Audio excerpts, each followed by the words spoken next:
Good morning, children. Today I will start the new chapter in class 10 biology, heredity and evolution. So, before studying the topic heredity and evolution, you might have studied about the reproduction in organism, reproduction in human beings and reproduction in animals as well as plants. In the reproduction, what happens especially in the human beings or in the higher organisms, the male gamete, that is the sperms, combines with the female gamete, that is ova, to produce zygote. As a result of the zygote turns into embryo and embryo converts into baby. Now in this chapter you will study this process of fusion of male gamete with the female gamete to form zygote is called fertilization, and this you have studied in the chapter 3, that is sexual reproduction. Now, related to that topic only, we will continue the heredity and evolution, how the characters of the organism, they are transmitted from one generation to another. So, actually the heredity means it is the transmission of characters from parents to their offspring. Now, there are some variations also. So, what is the variation in the living organism? The variation is the differences in the characters. You all know that on this earth there are so many organisms of same species also, of different species also, but no two individuals are alike. In plants we can see that the variations are very little, but in animals especially and in the human beings there are a lot of variations. And these variations mean there is a difference in the characters among the individuals, except the twins. No two individuals are alike or they are same with each other. If we take the example of the plants, like some plants are tall, some plants are medium heighted, some are short also. Now, in the same way, some more example I want to give of the variation, that is the ear lobe.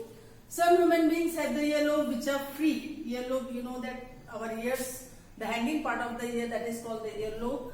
So in some human beings it is free and in some it is attached. Means here is the variation we can see in the human beings as well as in the other living organisms also. But if you go in the field of the sugarcane plant, you cannot see any variation. There is only, means all the sugarcane plant they look alike. So in plant the variation is very less, I have already told you, but in human beings and other living organisms there is a lot of variation. Now another example I give you about the bacteria. Bacteria, if one bacteria, parent bacteria is reproducing into two different bacteria. So one bacteria can tolerate high temperature, means it has more resistance power.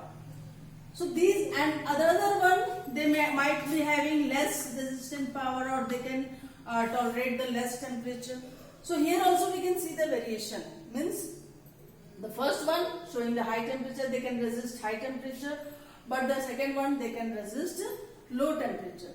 So here in this chapter you have to study about the heredity, about the evolution, how the organisms evolved from the simple living organism to the complex living organism. So before studying this chapter in detail, you have to know some important terms about this lesson. First we will study about the chromosomes. What is chromosome? Chromosome, actually it is a thread-like structures which are present in the nucleus and it is formed of DNA. DNA means deoxyribonucleic acid, and this DNA contains the genes. Genes is actually the hereditary unit. Hereditary unit means it contains the characters and these characters is transmitted from parents to their offspring or children.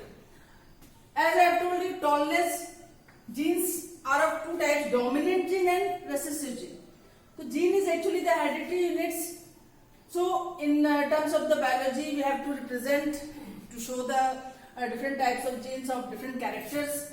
So if we are taking the tallness of the plant, we can represent it by capital T, like this. If we want to show the dwarfness of the plant, we can indicate by the letter small.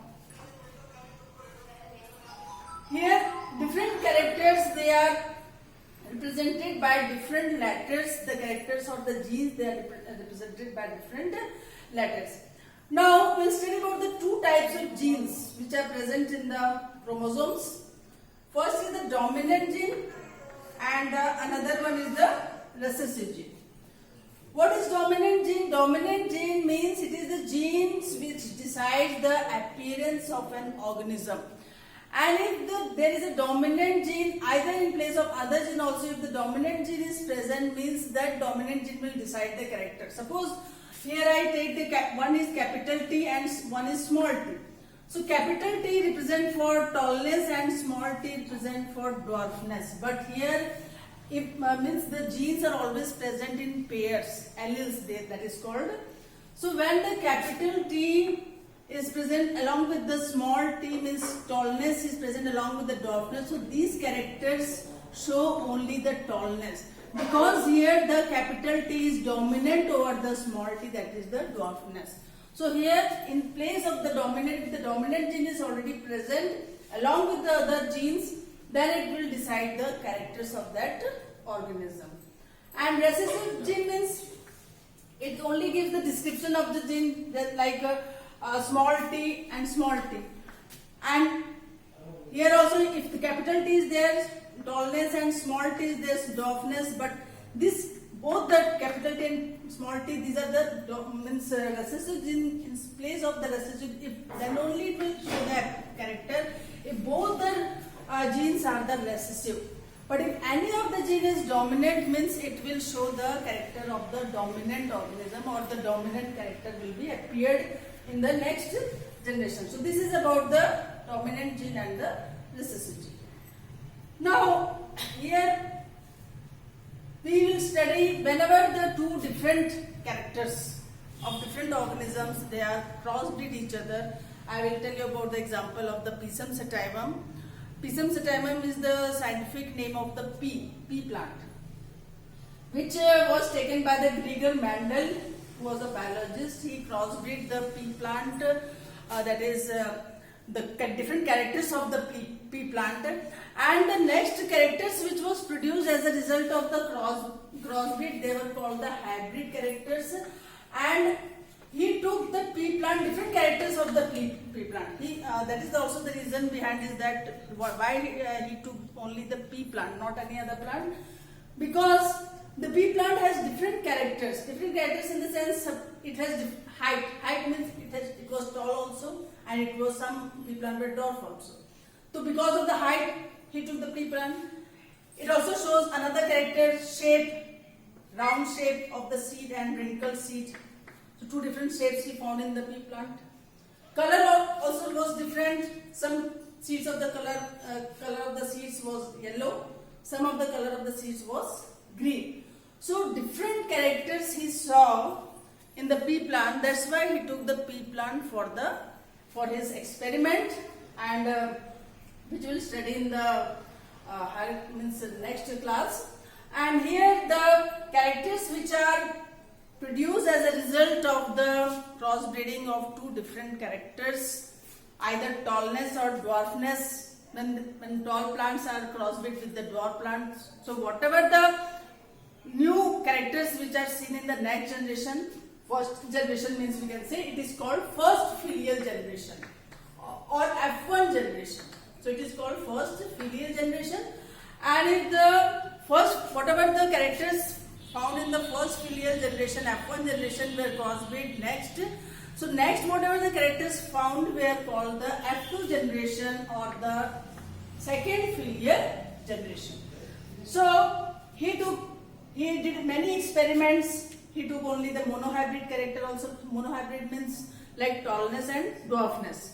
He took tall plant and dwarf plant and crossbreed each other. Secondly, the dihybrid character he found. Dihybrid means two different, like round yellow seeds or wrinkled green seeds. So here two different characters are there. That's why it is called dihybrid characters. So these are the few things you have to know about before studying the heredity and evolution. And in the next class, I will explain you what is the different laws of the inheritance which was given by Grieger Mantel in his experiment done in the pea plant.